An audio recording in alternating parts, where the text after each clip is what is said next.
paying attention several months ago that Ukraine cannot win its war against Russia. The Ukrainian military will not be able, even with Western backing, hundreds of billions of dollars of it, to expel the Russian military from parts of eastern Ukraine.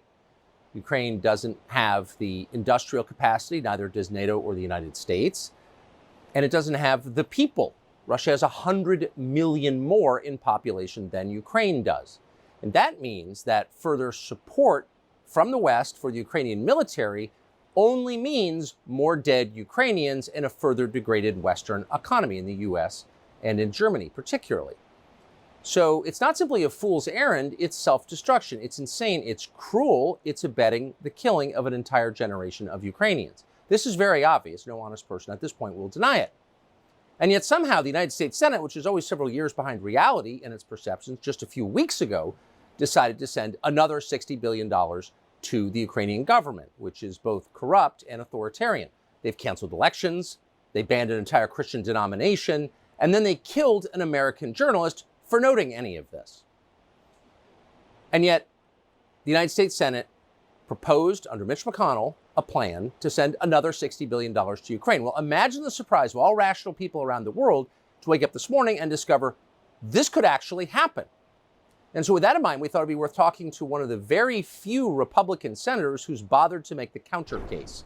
And that would be J.D. Vance of Ohio, who joins us now from the United States. Senator, thanks so much for coming on. If you wouldn't mind telling us where this legislation is right now, what you expect to happen, and what you think should happen. Yeah, Tucker, so there are two big things that will happen here. So tonight we will clear a major procedural vote, or we won't. So this is really the best opportunity tonight to kill this legislation. Encourage everybody to do everything that they can, contact everyone they can to ensure that we actually do kill the legislation. It is very close. The Democrats have banded together with 17 Republicans. We only need 8 of those Republicans to flip their vote to kill this thing. And I think that we'll get at least one who will, in fact, flip their vote. So that's where it sits in the Senate.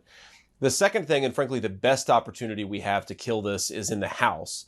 And that's part of what I'm trying to do is notify people about how bad this legislation is so that after it clears the Senate, if it does, then it goes to the House and the House has a real opportunity to at least make it better, but hopefully kill it. And I want to say just a couple of things here, Tucker, that are extremely important to know about this legislation. Number one is that it sends $61 billion to Ukraine to fund, as you said, a hopeless war in Eastern Europe. It will decimate the Ukrainian population even more than it's already been decimated. So it's a terrible, terrible piece of legislation on the policy. The second thing I want to say, Tucker, though, is that it doesn't just fund Ukraine in 2024. And this is the most important point. It actually funds Ukraine in 25 and 26. Now, what's the problem with that? Say, for example, that we have a new president in 2025. That president would be handcuffed by the promises that we are making in law to Ukraine today. If you go back to 2019, Tucker, to try to give you a sense of why this matters. In 2019, the U.S. House impeached then President Donald Trump on the theory that they had appropriated money to Ukraine and Donald Trump refused to send it to Ukraine. So if Trump is elected president again and become president on January of 2025, he will conduct diplomacy. And if that diplomacy does not include sending additional billions to Ukraine, there is a theoretical argument, a predicate, if you will, for impeaching Donald Trump because they have tried to tie his hands. And the final point I'll make on this, Tucker, is that the Washington Post has already said, based on leaks from inside the intel community, the purpose of this legislation is to tie a future President Trump's hands. We're not just sending billions to Ukraine in 2024. We're trying to make it impossible for the next president to conduct diplomacy on his terms. It's anti-democratic, and it will lead to endless war all over the world. So the political calculation behind this seems incredibly dark. So does the humanitarian effect. I noticed that no one on Capitol Hill seems interested in finding out how many have died in this war. Reliable estimates in the area, these are not partisan, are that about 400,000 Ukrainians have died. That's about as many Americans as died in the entire Second World War over the entire duration. And it's, of course, a much smaller country. So how do senators, Republican senators, get away with saying we're doing this on behalf of the Ukrainian people, on behalf of democracy, when it's destroying an entire generation and it's not a democracy? Like, what's the thinking here? Well, Tucker, they bought into the propaganda that what is in the best interest of Ukraine is to prolong this war. And so Zelensky comes to Washington. He's tougher than a lot of them are. And I think they get, a little bit of excitement from that.